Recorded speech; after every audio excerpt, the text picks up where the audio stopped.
बहुत सालों पहले भारत में मगध नाम का एक राज्य था। वह राज्य बहुत ही संपन्न था। राज्य में एक सोनापुर नाम का गांव था, जहां के लोग अपना सारा काम दिन में किया करते थे, लेकिन रात होते ही सारे लोग अपने घर के अंदर चले जाते और कोई भी रात के समय अपने घरों से बाहर नहीं निकलता था। लोग ऐसा बस एक ही कारण से किया करते थे और वह था अंगुलीमाल। अंगुलीमाल बहुत ही खतरनाक डाकू था, जो लोगों को लूट कर मार देता था। वह लोगों के बीच डर बनाए रखने के लिए मारे हुए व्यक्ति की उंगली काटकर उसका माला बनाकर पहनता था। अंगुलीमाल मगध की गुफा में रहा करता था। वह जिस जंगल में गुफा में रहता था, लोग वहां से भी गुजरने से डरते थे, क्योंकि सबको अंगुलीमाल से बहुत डर लगता था। एक दिन गौतम बुद्ध सोनापुर से गुजर रहे थे कि तभी उन्होंने लोगों को चिंतित देखा। लोगों को इस तरह से परेशान देखकर गौतम बुद्ध ने उन सबसे पूछा, क्या बात है, आप सब इतने डरे हुए क्यों हैं? ऐसे में लोगों ने महात्मा बुद्ध के सवालों का जवाब दिया। यहाँ एक डाकू अंगुलीमाल का पूरा प्रकोप है। वह लोगों को लूटकर मार देता है और उनकी उंगलियों को काटकर उनका माला बनाकर पहन लेता है। इसलिए हमारे गांव के लोग बेहद डरे हुए हैं। अब आप ही बताएं कि हम क्या करें? अच्छा, ऐसी बात है तो फिर वह अंगुलीमाल रहता कहाँ है? महात्मा बुद्ध ने लोगों से पूछा। ऐसे में एक व्यक्ति सामने आया और महात्मा बुद्ध को बोला, वह जंगलों में रहता है। जंगलों के अंदर एक गुफा है जिसके अंदर अंगुलीमाल रहता है। यह सब सुन लेने के बाद महात्मा बुद्ध अंगुलीमाल को मिलने जंगल की ओर चल पड़े।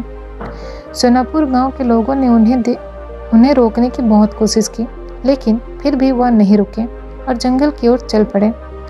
जैसे ही वह जंगल के पास जा पहुंचे, तब अंगुलीमाल अपने गुफा से निकलकर हाथ में तलवार लिए खड़ा हो गया।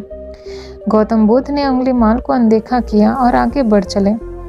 यह देखकर अंगुलीमाल बुद्ध का पीछा करने लगा। पीछा करते करते अंगुलीमाल जोर से चिल्लाकर बोला, ए सन्यासी, रुक जा। मैं तो रुक गया, तुम कब रुकोगे? तुम अपनी यह हिंसा कब बंद करोगे? महात्मा बुद्ध ने कहा। ऐसे में अंगुलीमाल क्रोधित हो गया। फिर उसने गौतम बुद्ध से कहा, सन्यासी, तुम मुझे जानता नहीं है। मैं इस राज्य का सबसे शक्तिशाली मनुष्य हूँ। मैं नहीं मानता कि तुम सबसे शक्तिशाली मनुष्य हो, गौतम बुद्ध ने कहा। यह सुनकर अंगुलीमाल बोला, अच्छा, अगर ऐसी बात है तो तुम ही बताओ कि मैं ऐसा क्या करूं जिससे तुम मानोगे। तुम जाओ और उस पेड़ में 10 पत्तियां तोड़कर लाओ, महात्मा बुद्ध ने कहा। महात्मा बुद्ध के कहने पर अंगुलीमाल ने वही किया। वह पेड़ के पास गया और उसमें से 10 पत्तियां तोड़कर लाया। फिर बुद्ध ने कहा, जाओ, अब इन पत्तियों को वापस से उस पेड़ में जोड़ दो। यह सुनकर अंगुलीमाल अचंभित हो गया और उसने महात्मा बुद्ध से कहा, यह कैसा बेहुदा मजाक है? भला कोई पत्तियों को तोड़कर वापस पेड़ से जोड़ सकता है क्या?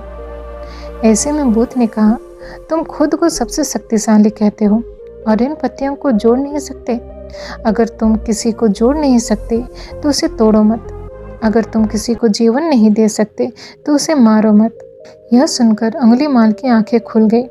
वह बुद्ध के चरणों में गिर गया और उनसे माफ़ी मांगने लगा। इसके बाद से अंगुलीमाल बुरे काम करना छोड़ दिया और वह महात्मा बुद्ध का शिष्य बन गया। इस कहानी से हमें सीखने को मिलती है, इंसान चाहे कितना भी बुरा क्यों ना हो, वह बदल सकता है।